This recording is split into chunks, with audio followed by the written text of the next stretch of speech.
வணக்கம் நண்பர்களே. இன்னைக்கு நாம ஒரு நதியோட பயணத்தை பத்தி பார்க்க போறோம்.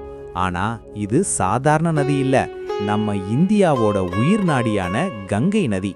கங்கை எப்படி உருவாகுதுன்னு ஒரு அழகான கதை மாதிரி பார்க்கலாம் வாங்க. இமயமலையோட உயரமான பனிச்சிகரங்கள்ல இருக்கிற கங்கோத்ரி பனிப்பாறையிலிருந்து அலக்நந்தா அப்படிங்கிற ஒரு சின்ன நதி கிளம்புது.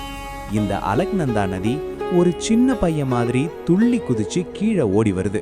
அப்படி வரும்போது வழியில இந்த அலக்நந்தா கூட தௌளி கங்கா அப்படின்னு இன்னொரு நதி வந்து கைகோர்க்குது. இந்த ரெண்டு நதிகளும் சேர்ற அந்த அழகான இடத்துக்கு பேர் தான் விஷ்ணு பிரயாகை. இங்க இருந்து இந்த அலக்நந்தா இன்னும் கொஞ்சம் தூரம் கீழே இறங்கி வருது.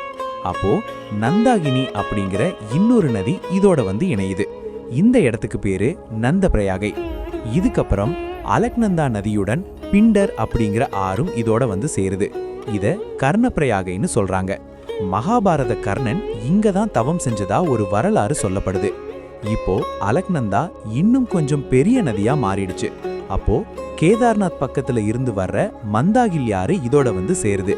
இந்த இடத்துக்கு பேரு ருத்ரப்பிரயாகை. இப்போ கடைசி கட்டத்துக்கு வர்றோம். ஒரு பக்கம் அமைதியான அலக்நந்தா, இன்னொரு பக்கம் ரொம்ப வேகமா சீறி வர்ற பாகீரதி. இந்த ரெண்டு பெரும் ஆறுகளும் ஒன்னா கலக்கிற அந்த புள்ளிக்கப்புறம் தான் இதற்கு புனித கங்கை அப்படிங்கிற பெயரே கிடைக்குது. அங்கிருந்து தான் கங்கை ஹரித்வார், வாரணாசி, பாட்னா வழியா நம்ம ஊருக்கெல்லாம் பாய ஆரம்பிக்குது. கங்கை நதி உத்தராகண்ட் மாநிலத்துல இருந்து கிளம்பி உத்தரப்பிரதேசம், பீகார்னு பாய்ந்து கடைசியா வங்காள விரிகுடா அப்படிங்கிற கடல்ல போய் சேருது.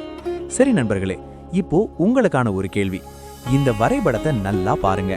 கங்கை நதி உத்தரப்பிரதேசத்துல 1450 கிலோமீட்டர் தூரம் பாயுது.